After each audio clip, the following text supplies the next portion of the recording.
오늘 우리에게 주신 말씀은 다니엘서 5장 1절부터 9절입니다. 다니엘서 전체를 다 보고 싶은데 5장, 특별히 5장 전체를 다 봐야 되지만 1절부터 9절까지 말씀만 우선 읽도록 하겠습니다. 제가 가진 성경은 1240쪽입니다. 구약 1240쪽.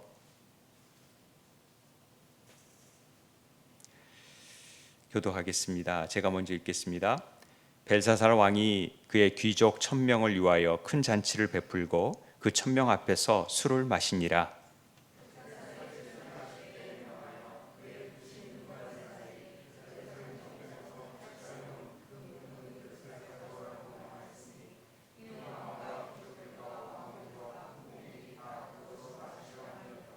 이에 예루살렘 하나님의 전 성소 중에서 탈취하여 온 금 그릇을 가져오매 왕이 그 귀족들과 왕후들과 후궁들과 더불어 그것으로 마시더라.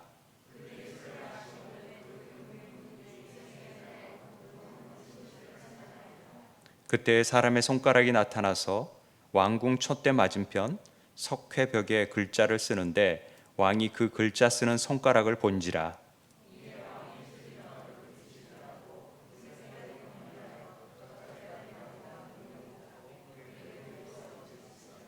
왕이 크게 소리질러 술객과 갈대아 술사와 점쟁이를 불러오게 하고 바벨론의 지혜자들에게 말하되 누구를 막론하고 이 글자를 읽고 그 해석을 내게 보이면 자주색 옷을 입히고 금사슬 그의 목에 걸어주리니 그를 나라의 셋째 통치자로 삼으리라 하니라.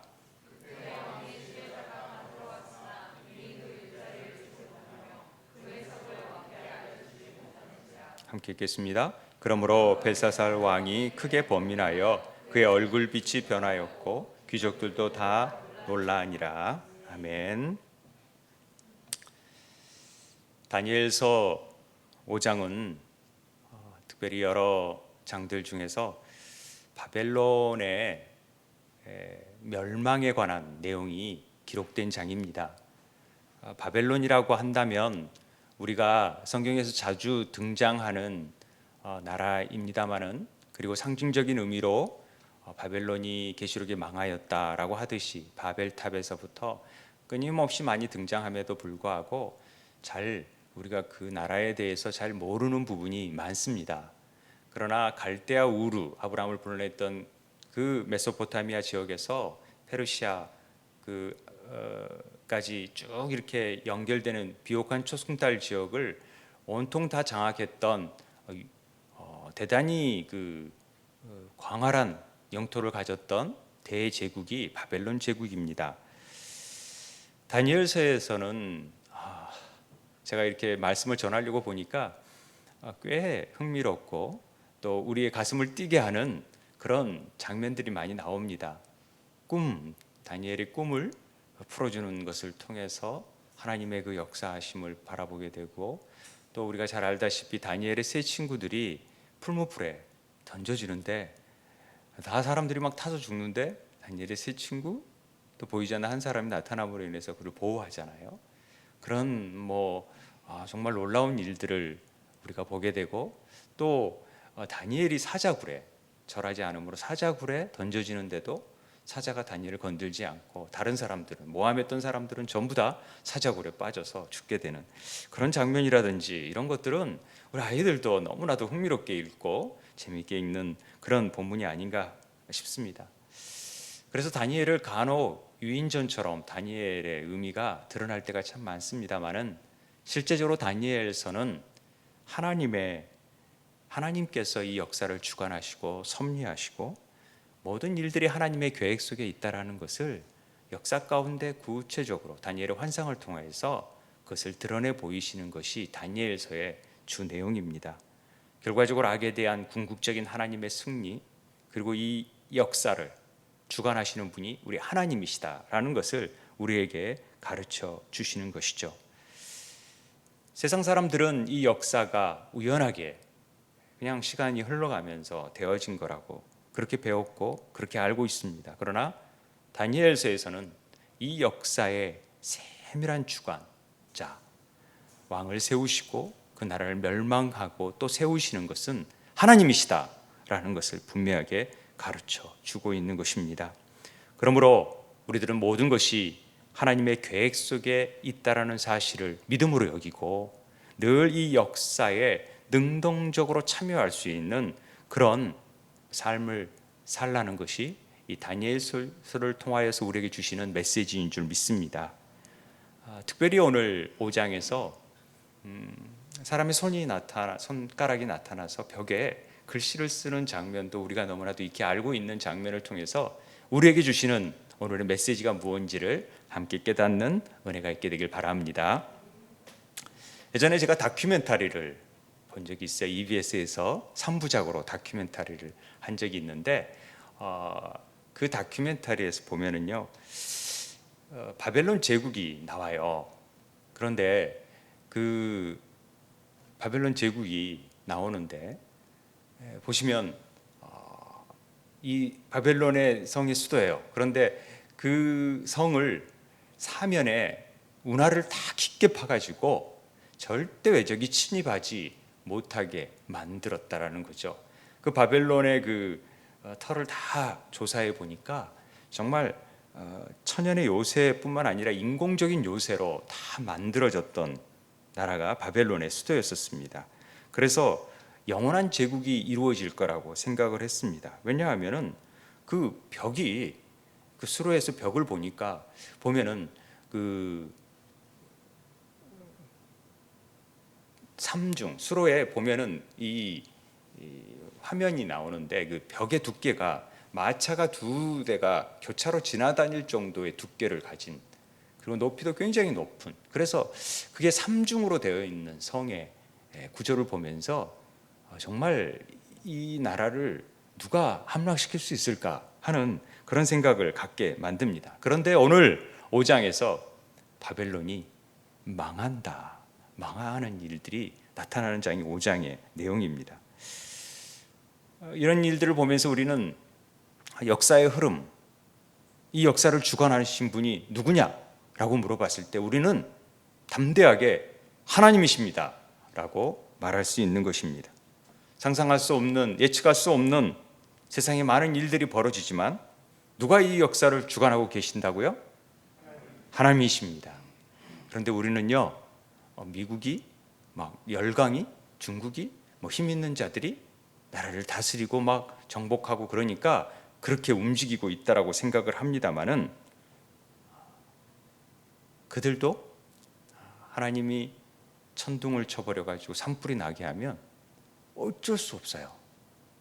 그리고 지진이 나면 속수무책이에요. 태풍을 불면은 어떻게 할 수가 없어요. 조그만 바이러스 어떻게 해낼 수가 없는 거예요. 그것이 하나님이 그냥 콧김 한 번만 불면은 다 무너지는 것이 인간사입니다. 그런데도 하나님을 이 역사에 누가 시나리오를 쓰고 누가 연출하고 누가 이끄는지를 모른다면은 참 어리석은 것 아니겠습니까?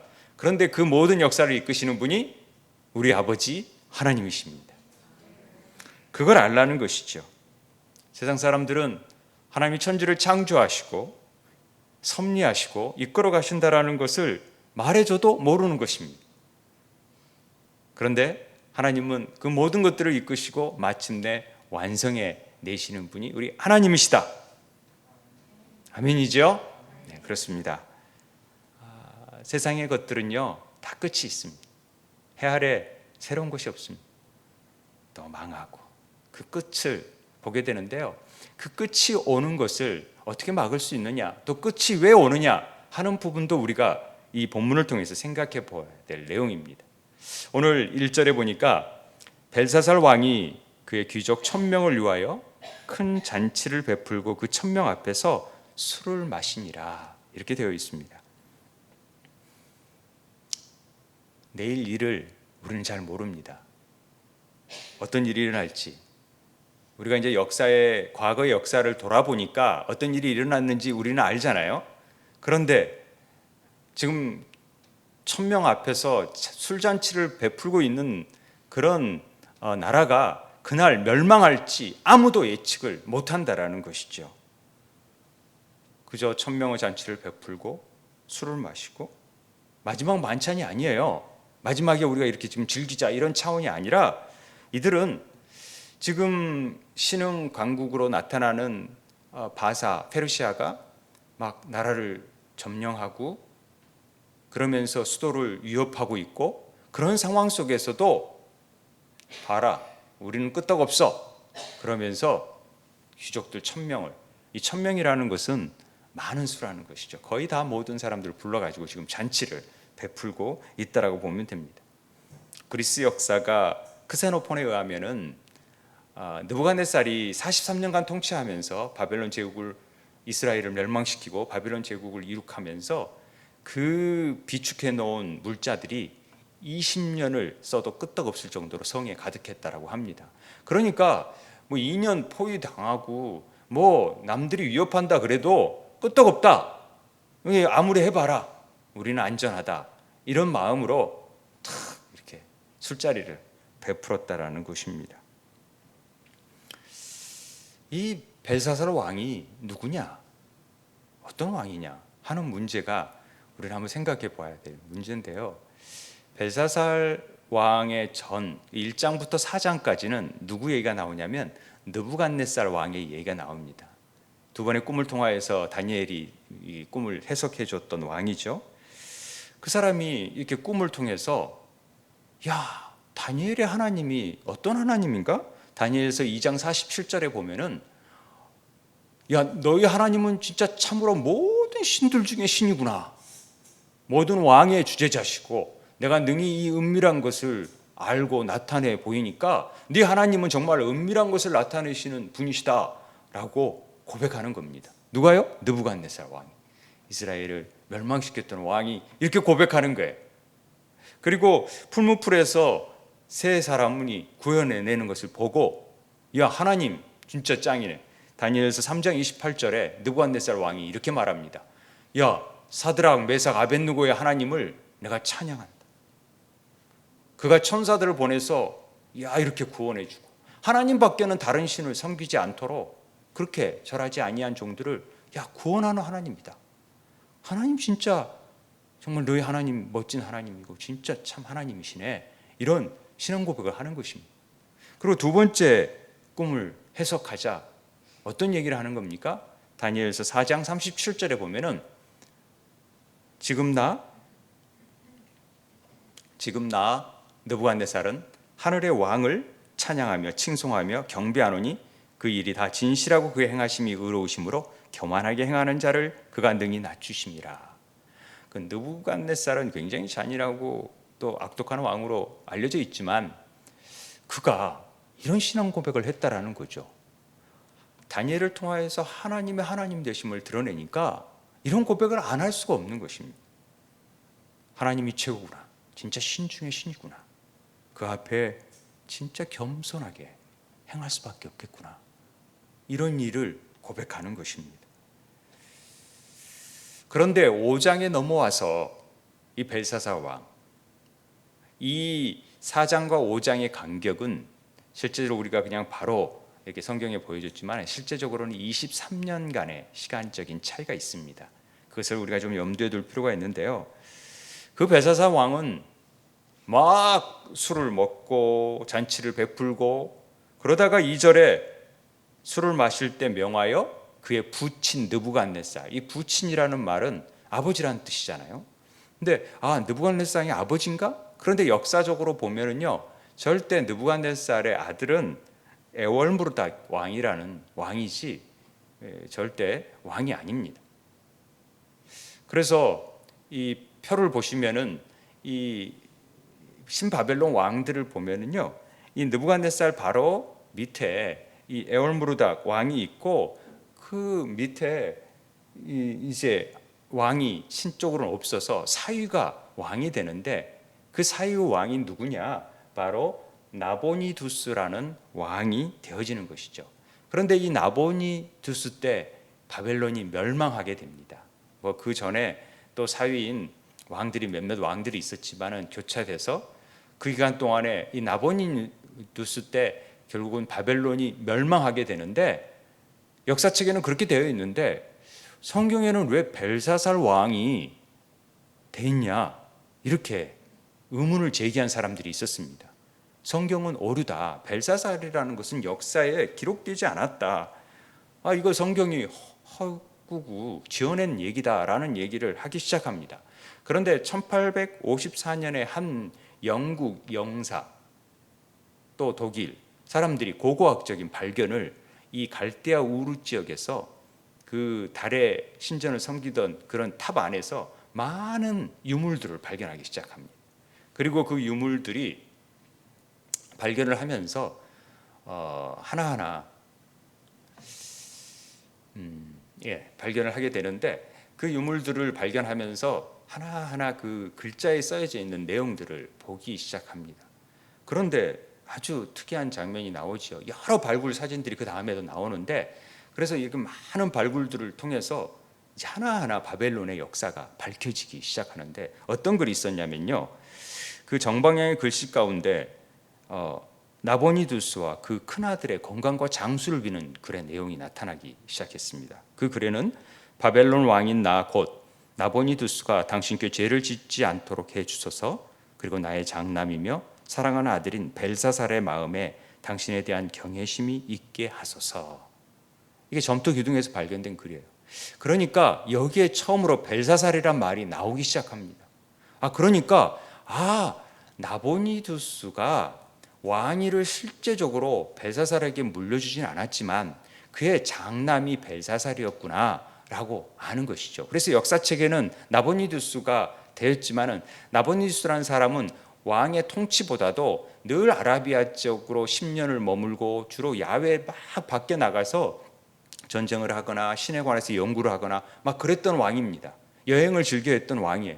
그러니까 아들에게 정권을 물려주지 않으면서 아들 보고 야 네가 좀 관리하고 있어, 그랬다라는 거죠. 그런 상황 속에서 이 벨사살이 등장하게 되었다라는 것을 사람들이 고고학이 발전하면서 진짜 성경이 이게 오류가 아니라 틀림없는 사실이구나, 그리고 성경의 진실성이 더 확고하게 되어졌다는 것을 볼 수 있습니다. 진화론이나 이런 내용들이 과학이 발전하면 할수록 하나님의 그 창조, 하나님의 이 성경에서 나온 것들이 사실일 수밖에 없구나, 이게 확인하는 것이죠. 성경이 진리임에는 틀림이 없다라는 것입니다. 우리가 이 사실을 분명히 알고 있어야 됩니다. 어찌되었던 그 벨사살, 그러니까 느부갓네살의 손자인 셈이죠. 외손주인 셈이에요. 외손주인 셈. 사위가 이제 왕이 돼가지고 그렇으니까.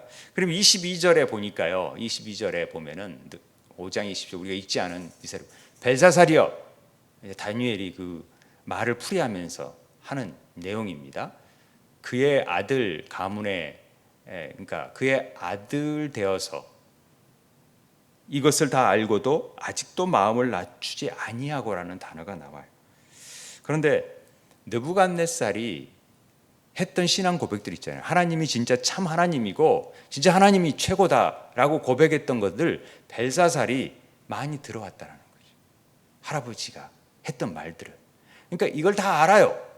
하나님이 그런 일들을 행했고 역사를 다 이룬지를 다 알고, 이미 이것을 다 알고도 뭐야, 하나님이 뭘 대단하다고 이렇게 마음을 낮추지 아니하고 교만했다라고 지금 다니엘이 얘기하는 것입니다. 저는 이것이 바벨론이 망한 이유라고 생각을 합니다. 우리 다 알지, 하나님이 신중의 신이요 우리 삶을 주관하신다라는 것을 다 알아요. 다 알면서도요 우리 삶에 그렇게 믿음으로 행동하지 않아요. 하나님은 그런 하나님이라고 고백을 합니다마는 우리 삶에는 전혀 그렇게 하나님이 이 역사를 주인하는 하나님이고 하나님만이 참 신이라는 사실을 믿지 않고 행하지 않습니다. 그리고 자기 마음대로 행합니다. 이게 교만이다, 이렇게 얘기하는 것입니다. 어떤 교만을 벨사살이 행했는지, 또 그것이 우리와 어떤 관관이 있는지를 한번 살펴볼 텐데요. 2절에 보면은 분명하게 이 벨사살이 술을 마실 때 어떤 명을 하냐면, 그 부친 그 할아버지죠, 느부갓네살이 예루살렘 성전에서 탈취하여 온 금은 그릇들을 가져오게 하는 거죠. 이게 제사 때 써졌던 다 성전 기명 아닙니까? 그런 것들을 다 가져오게 해서 귀족들, 왕후들, 후궁들 이런 것들을 다 불러다가 마시게 하는 것입니다. 그 당시에 고대 근동에서는 그런 잔치를 베푸는 일, 우리 에스더 1장 4절에 보면은 180일 동안 127도 귀족들의 지방관들을 불러다가 막 연회를 베풀면서 자기의 그 부함과 위엄을 막 자랑했던 적 알잖아요. 그런데 지금은 풍전등화와 같이 사실은 적에게 위협을 당했지만 우리는 안전하고 우리를 멸망시킬 자는 없다, 우리는 아직도 대단하다라는 것들을 막 강조하면서 그런 상황 속에서도 보란듯이 교만하게 술자리를 베풀고 있다라는 것을 우리는 기억해야 됩니다. 비정상적인 행동이죠. 그런데도 이 귀족들이나 같이 술을 마시면서 어느 하나 지금 이럴 때가 아니다, 우리 내부를 추스리고 더 방비를 경고히 하고 이렇게 간언하는 사람이 하나도 없었다라는 것은 그 당시 얼마나 지도자들이 부패되어 있었고 자만에 빠져 있었는지를 적나라하게 보여주는 말이 이 말 속에 있는 것입니다. 하나님이 역사의 주관자이시라는 것을 다 알고도 그는 잔치 때 이런 일들을 행하는 겁니다. 이런 의미가 뭐냐면 고의적으로 할아버지가 고백했던 그런 하나님이 진짜 신? 그건 말도 안 돼. 내가 그 잔 같은 걸 술을 먹는 하찮은 것으로 만들어 버릴 거야. 그런 신은 아무것도 아니야 라고 얘기하는 것입니다. 3절에 그래서 성소에서 가져온 잔을 가지고 다 막 마시잖아요. 실제적으로 그런 일을 행했다라는 것입니다. 여호와가 세계 역사의 주관자라고? 천만에 내가 이 권력을 가진 자가 세상을 주도하는 이 바벨론이 이 나라의 왕이야. 이 세계 모든 것을 다스릴 수 있는 자야 라고 고백하는 것이 이 잔치의 의미라는 것입니다. 이게 우리 인간들의 모습이에요. 왜 성전의 기물들을 갑자기 가지고 오라고 그랬을까요? 여러 가지 뜻이 있겠죠. 그런데 정확한 건 잘 모릅니다. 괜히 그러고 싶었는지 모르겠지만, 그런데 여러 신들, 그렇게 잘난 신이라면 그런 신들도 내가 함부로 할 수 있다라고 얘기할 수 있는 것이죠. 그러니까 망하는 것입니다. 사람이 때가 되면 별 일들을 다 행하는 것이죠. 오늘 하나님은 벨사살의 행위를 통해서 우리에게 정확하게 보여주고 계시는 부분이 있습니다. 그것이 바로 하나님의 영광을 업신여기거나 하나님의 존귀함을 땅바닥에 깔아뭉개는 자들에게는 반드시 하나님은 어떤 방식으로든 그것을 나타내 보이신다라는 것입니다. 그것이 잘못됐다라는 것. 요즘요, 술에 취하지 않으면서도 마치 술 취한 듯 하나님의 영광 없이도 살 수 있다, 하나님의 존귀함을 깔아뭉개는 자들이 있다라는 것입니다. 물론 세상 사람들은 당연한 것이죠. 그렇게 말하는 거에 그렇다 치더라도 그것도 경망스러운 일인데, 하나님을 알고 있는 사람들이 그런 일을 행하는 일들을 하고 있잖아요. 하나님 까불면 죽어, 이런 말들을 아무렇지도 않게 뱉은다는 것은 굉장히 교만 아니겠습니까? 마치 자기가 하나님인 것처럼 말도 안 되는 소리들을 짓거리고 있다는 것입니다. 그럴 때 하나님은 반드시 나타나셔서 그것이 정말 잘못됐다는 것을 알려주시는 것이죠. 4절에 그들이 술을 마시고는 그 은, 구리, 금, 은, 구리, 쇠, 나무, 돌로 만든 신들을 찬양하니라. 그들의 신들을 찬양합니다. 근데 찬양을 하면서 술을 마시면서 하나님의 그 기명들로 관해서 막 얘기하잖아요. 그런데 그 당시에 그 6가지 재료가 나오잖아요. 바벨론에서는 60진법을 쓰기 때문에 6이라는 숫자가 신의 숫자라고 알았어요. 그렇기 때문에 막 그런 사람들 찬양하고 이 이스라엘의 신 하나님을 낮추는 것이죠. 벨사살은 이런 일들을 통해서 하나님을 모독하고 또 모든 신들이 자기 아래에 있다는 것을 의연중에 나타내는 행위를 하고 있는 것입니다. 그런 여러 가지 금은, 구리, 쇠, 나무, 돌 만든 신들도 다 내 발 아래에 있는 것이다 라는 교만이 있었던 것이죠. 그리고 술을 마시면서 모든 신들을 찬양하지만 조롱하는 것입니다. 술을 마시면서 신들을 찬양한다는 것은 이게 막 조롱하는 것이죠. 저는 이게 우리 인간들의 모습 가운데 있다라고 봅니다. 우리 주위에 보면요, 영원한 건 없어. 뭐 그런 신성한 게 뭐가 있다고. 하나님 어디 계시냐. 그래도 돈이 최고지. 돈을 가져야 살지. 사람 구실하지. 사람이 그래야 인정받고 나를 인정해주고 그럴 거 아니냐. 다 내가 돈이 있으니까 고개 숙이고 돈이 있으니까 사람들이 나에게 찾아오는 것 아니냐. 이렇게 죽은 다음에는 뭐 없어. 다 없어졌으니 뭐 그냥 살았을 때 잘 즐기고 사는 것이지. 뭐 하나님, 보이지 않는 하나님을 찾고 그러냐. 이렇게 말하는 사람들이 있다라는 것입니다. 이게 세상 사람들의 모습입니다. 그러나 이런 사람들에게 반드시 하나님은 나타나셔서 보여주시는 것입니다. 그게 5절입니다.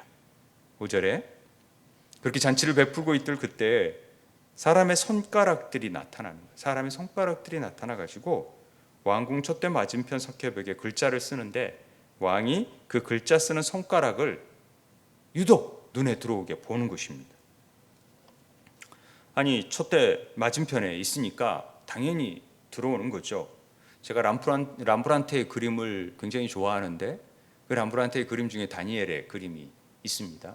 보시면 색채의 조화나 이런 것들을 뭐 설명하기 전에 이 글자가 잘 보이시는지 어쩐지 모르겠지만 이 글자가 나타나는 게 보여지잖아요. 그걸 보고 굉장히 당황해하는 것을 볼 수 있습니다. 이 아마 벨사살 왕이 이 글자를 보면서 썸뜻 두려움과 불길한 생각을 가졌던 것 같습니다. 교만한 자들에게는 반드시 이런 일들을 맞닥뜨리게 된다는 것을 우리는 기억해야 됩니다. 하나님께서 그들을 놀라게 하는 일에 있어서 어떻게 하셨는지 보세요. 천군 천사를 보내지도 않았어요. 그리고 막 천둥, 막 소란한 일들을 베풀어서 위협하지도 않으셨어요. 내성 병력도 없고 뭐 칼을 든 막 사람들이 나타나지도 않고 그냥 손가락 하나가 나타나서 글자만 쓴 거예요. 그것도 간단한 글자. 다른 일을 한 게 없어요. 하나님의 일하심이 이래요. 그런데 그것을 본 벨사살이 어떻게 되는 것입니까? 공포에 질리는 것입니다. 손의 일부만 글씨만 봤을 뿐인데 뭔 뜻인지도 모르면서도 그는 뭔가 이 불길한 생각, 얼굴이 갑자기 막 변하고 여러 생각이 막 밀리면 공포에 빠지기 시작하는 장면이 6절의 내용입니다. 왕이 즐기던 얼굴빛이 변하고 그 생각이 번민하여 넓적다리 마디가 녹는 듯하고 그의 무릎이 서로 부딪힌지라. 얼마나 여러분 상상이 되세요? 우리 뭐 코로나 있다 그래서 막 다리가 후들후들 걸리고 그러진 않잖아요. 그런데 이걸 보는 순간 막 얼굴빛이 그냥 완전히 창백해지고 막 생각이 막 많아지고 넓적다리가 막 흐물흐물 녹는 듯하고 그냥 이게 얼마나 떨었으면은 이 무릎이 막 서로 부딪히는 소리가 날 정도였다는 것이죠. 그러자 그냥 깜짝 놀래가지고 막 빨리 크게 소리 질러가지고 야 술객들 또 점성술 술사들 갈 때 술사들 다 불러라. 이걸 해석하고 또 이걸 읽고 해석할 수 있는 사람들은 내가 정말 이 다음에 자주색 옷을 입고 금사슬을 매게 하고 셋째 통치자가 되게 하겠다. 셋째로. 그러니까 굉장한 높은 지위를 주겠다라는 거 아닙니까? 그런데도 그 글을 해석하는 사람이 없어요. 그 글이 도대체 뭡니까? 25절에 그 글이 나와요. 그 글자는 이것이니 곧 메네 데겔 우바르시니라. 이게 아람어라고 하네요. 아람어. 저도 잘 모릅니다만은 이 히브리어가 아까 람브란트에서는 적어져 있던데 이 아람어라고 이렇게 문헌에 보니까 나와 있어요. 그런데 이 글자를 읽지도 못했다. 그 당시에는 뭐 아람어를 웬만한 귀족들이나 이런 사람들은 아람어를 다 썼었던 사람들인데 술사들은 다 알 텐데 박사들이니까. 그런데 읽지도 못했다라는 것은 뭔가 정말 알 수 없는 부분이 있었다라는 거죠.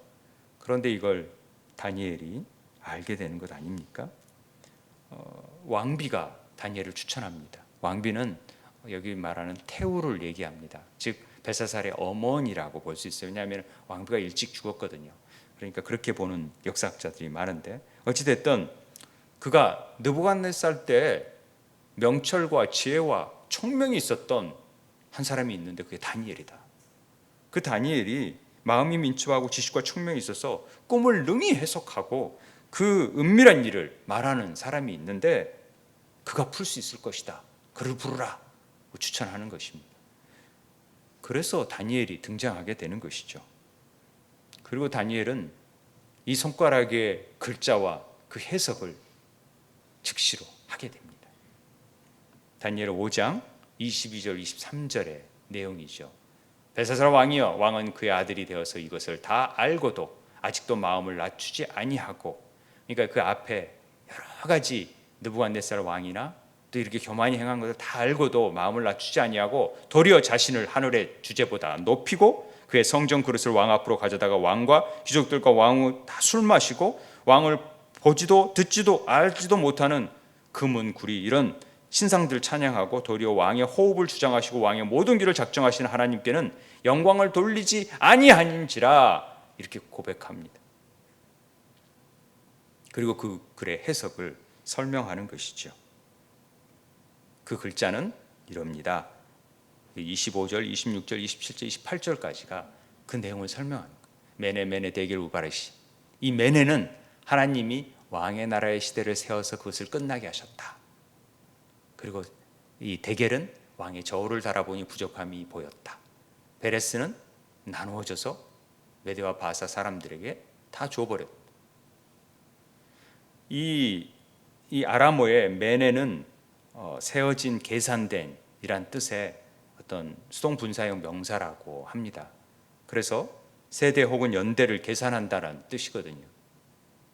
그리고 데겔은 저울로 다는 행위를 얘기하니까 저울에 달았는데 부족했다. 우바르신은 우는 접속사예요. 그러니까 바르신, 우리가 베레스라는 말도 약간 비슷한데 베레스가 찢어지다 나누어지다라는 뜻이잖아요. 그러니까 이렇게 나눠졌다라는 뜻이. 이런 말이 한마디로 뭐냐면, 야, 내가 세어보고 내가 보니까 저울에 달아보니까 부족하고 다 봐도 이모저모로 봐도 니들은 나누어질 수밖에 없다. 망할 수밖에 없다. 그건 나라가 망한다. 이렇게 표현하는 말이었다라는 것을 전합니다. 아마 이 글을 설령 아는 사람이 있어도 선뜻 말하기 어려웠을 거라고 저는 생각이 듭니다. 벨사살 왕한테 누가 감히 당신 망할 것입니다. 당신 곧 이 나라 망할 거예요. 죽을 것. 지금 뭔 소리 하고 있어요. 지금 이 나라가 어떤 나라인데 저놈 죽여라 해버리면 죽을 수 있기 때문에 누가 감히 말하겠습니까? 그런데요, 다니엘은 선지자. 하나님이 가르쳐준 대로 전하는 대로 전하는 것입니다. 목에 칼이 들어와도 전하라면 전해야 되는 것이 선지자의 사명 아닙니까? 그러니까 다니엘은 담대하게 전합니다. 자, 당신 망하고 끝날 것입니다. 제국이 끝날 것입니다. 이렇게 얘기하니까 저놈을 죽여라 이런 게 아니고 29절에 보니까 그에게 약속한 것을 다 주라. 자주색 옷 입히고 금사슬 매. 야, 셋째 통치자로 삼아라. 다 그렇게 명령을 내려버리는 거예요. 저는 이게 하나님의 역사라고 생각을 합니다. 나라가 망하는데 셋째 통치자가 되면 무슨 소용이 있겠습니까? 바벨론에? 그렇지만은 하나님은 이 일을 통하여서 얼마나 놀라운 일이 일어나는지 모릅니다. 그 뒷부분에 나오죠. 어찌됐든 바벨론 왕 벨사살은 어찌 되었습니까? 다니엘이 얘기한 대로 30절 31절에 보니까 그날 밤에 갈대아 왕 벨사살이 죽임을 당하였고 메대 사람 다리오가 나라를 얻었는데 그때의 다리오는 62세였더라. 바빌론이 그날 멸망하는 것입니다. 이게 역사적으로 어떻게 이루어졌냐면요, 이 메대와 바사, 메대가 더 큰 나라였고 바사는 적은 나라였는데 메대 왕이나 바사의 왕 다리오를 보니까 훨씬 메대 나라의 큰 나라의 왕이, 그 신하들이 보니까 군사들이 다리오 왕이 인품이 좋고 진짜 지도자 같거든요. 그러니까 다 항복해버려요. 그래서 메대를 작은 바사가 먹어버려요. 그리고 이 바사 페르시아가 이 바벨론까지 점령하기 시작합니다. 그리고 포효하고 있었던 거거든요. 그런데 그날 몇 해 전부터 이 수로 때문에 공격하지 못한다는 걸 알고 이 수로의 물길을 다른 곳으로 돌리기 시작합니다. 그리고 어느 순간에 그 수로의 물길이 다 물길을 돌려버리니까 그 물이 없어져 버려가지고 맨 땅을 걸어서 그 성을 점령하기 시작하고 그날 멸망하게 되는 것입니다. 그게 역사의 얘기입니다. 그런데 역사가들이 좀 다른 해석을 하는 분도 있지만은 대부분의 역사가들이 이 다리오가 바로 고레스 왕이라고 얘기를 합니다. 성경에 나오는. 그러니까 이 다리오가 메대식 이름은 다리오고 바사식 이름은 고레스라고 표현을 합니다. 그러니까 이 고레스가 누굽니까? 이스라엘 백성, 포로된 이스라엘 백성에게 야 너희들 돌아가도 좋아. 하나님이 그런 하나님이셔라고 얘기했던 왕이었던 것이죠. 그 고레스 왕을 하나님이 예비하시는 일에 있어서 지금 쓰시는 건데 그 쓰시는 상황 속에서 최측근인 다니엘이 바벨론 왕의 셋째 통치자로 임명된 다니엘이 이 사건을 통해서 이 사건을 얘기함으로 인해서 다리오가 바벨론을 정복했을 때 자기의 그 정복하는 정통성을 부여받을 수 있었던 하나님께서 신탁을 했다. 하나님께서 다니엘을 통해서 이 바벨론을 멸망하고 나 다리오를 왕을 세우셨다라고 고백할 수 있게 만들었던 장본인이 다니엘이었기 때문에 다니엘을 최측근으로 다시 기용합니다. 그러니까 다니엘이 세 제국을 통하여서 다 높은 직위를 얻게 되는 것이죠. 하나님이 이토록 섭리를 베풀어 두시는 것입니다. 그러므로 인해서 이 고레스가 이스라엘 백성을 돌아가게 만드는 일을 행하게 되는 것이죠. 이게 참 놀라운 일입니다. 하나님께서 왜 이런 일들을 글을 쓰게 하셨을까?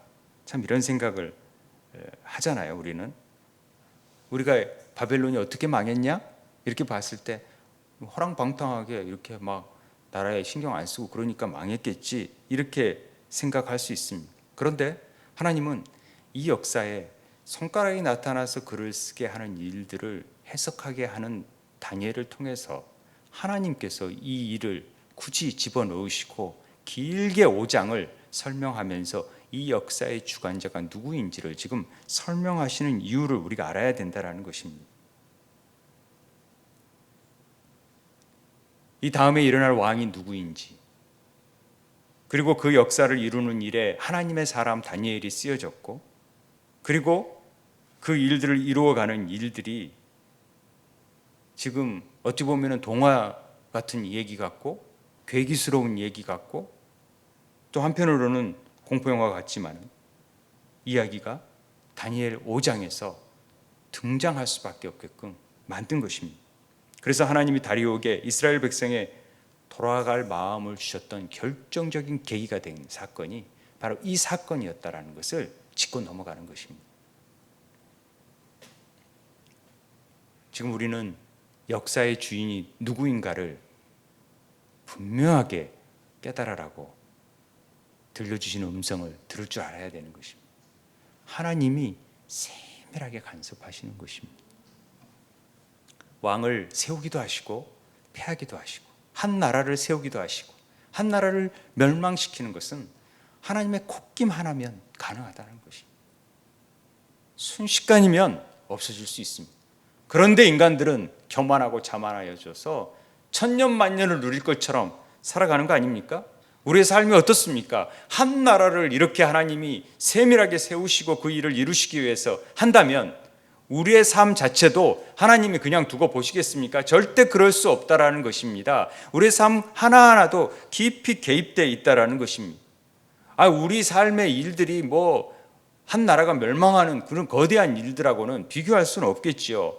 그러나 어떤 면에서 우리가 하는 일들을 보면은 한 나라의 성망성쇠하고는 비교할 수 없는 그냥 짜잘한 문제들 가지고 돈 몇 푼 가지고 서로 막 죽이니 사니 또 내 명예를 더럽혔느니 자존심이 어떠니 이러면서 막 서로 내가 존중을 받느니 그렇지 못하느니 내 자존심이 상했느니 하는 문제 가지고 하나님을 원망하고 하나님은 없다 하고 하나님이 이럴 수 있습니까? 라고 얘기하는 우리들의 모습이 있지 않겠습니까? 그러나 하나님은 큰 일들도 이루어 가시지만은 하나님의 그 유대하심이 우리의 삶 속에서 구체적으로 나타나고 있다는 것입니다. 만세전에 예정하신 뜻 가운데에서 한 사람을 향한 놀라운 계획들을 어김없이 하나님의 언약 안에서 성취해 가고 있다는 것입니다. 이 나라의 역사를 다스리듯이 우리의 삶을 하나하나 인도하시고 이끄시는 분이 우리 하나님이시다. 그래서 우리 삶 속에 늘 그 글자가 새겨질 수 있도록 그런 맞닥뜨리는 은혜를 경험해서는 안 됩니다. 나타나면 늦는 것이죠, 원래. 그러나 하나님은 그 경고를 우리에게 늘 보여주십니다. 너를 한번 세무해 볼까? 저울에 우리를 달아볼까? 부족하지 않아야 되잖아요. 부족하면 끝인데요? 어떻게 합니까? 소망이 없습니다. 지금 달아보면요, 하나님의 그 분량에 맞을 사람이 누가 있겠어요? 그럼 어떻게 해야 돼요? 다 망하는 수밖에 없어요. 근데 소망이 어디에 있냐면요, 오늘 이 글을 쓴 글씨에 손가락이 나서 글을 쓴 사건을 제가 예전에 한번 설교한 적이 있는데, 요한복음 8장 설교를 하면서 구약에서는 두 돌판에 글이 쓰여집니다. 하나님의 손가락이 나타나서 글을 쓰고 있는데 인간들이 어떤 일들을 하나요? 밑에서 금송아지를 섬기잖아요. 그러니까 그 돌판을 가지고 깨버리잖아요. 율법은 심판입니다. 철저하게. 그런데 다시 그 돌판을 부어주심으로써 하나님이 우리에게 은혜를 베풀어 주시는 거예요. 그 역사가 물론 벨사살 왕에게도 나타나는 것은 하나님이 심판하시겠다는 뜻 아닙니까? 그렇지만은 그 심판이 예수 그리스도에 와서 어떻게 이루어지냐, 그게 요한복음 8장에 나오는 사건 아닙니까? 가늠한 여인, 대낮에 가늠했다라는 것은 하나님 외에, 남편 된 신랑 외에 다른 것들을 섬기고 있는 우리들의 모습을 다 들춰내는 것 아닙니까? 그래서 잡혀와요. 죄 없는 자가 돌로 치라니까 다 도망가잖아요. 근데 예수님께서 몸을 굽히자 손가락에 땅을 쓰시고, 그 다음에 그 이후에 나도 너를 정죄하지 아니하겠다 다시 쓰시면서, 그리고 다시는 죄를 범하지 말라 얘기하시는 거예요. 이게 우리의 소망이에요. 우리는 저울에 달아서 다 부족할 존재들이에요. 그런데 우리가 감사한 것은 하나님이 그 부족함을 십자가 안에서 다 안고 가서 품어버리신 거예요. 그러니까 우리는 부족해도 통과해요, 통과. 왜요? 예수 그리스도의 보혈이 우리를 덮어버리니까. 그 은혜를 가진 자들이, 그 은혜를 아는 자들이 하나님 교만할 수 있겠습니까?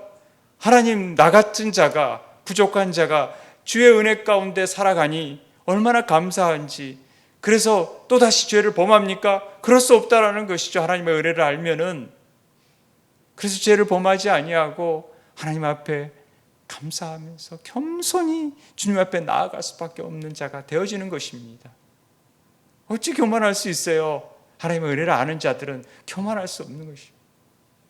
그 은혜 때문에 그렇게 간음하고 우상 숭배하고 교만한 우리들을 그리스도의 보혈의 은혜가 덮어짐으로 말미암아 하나님의 사랑이 우리에게 임하게 되고 우리는 그 은혜 가운데 사는 자들이 되는 것입니다.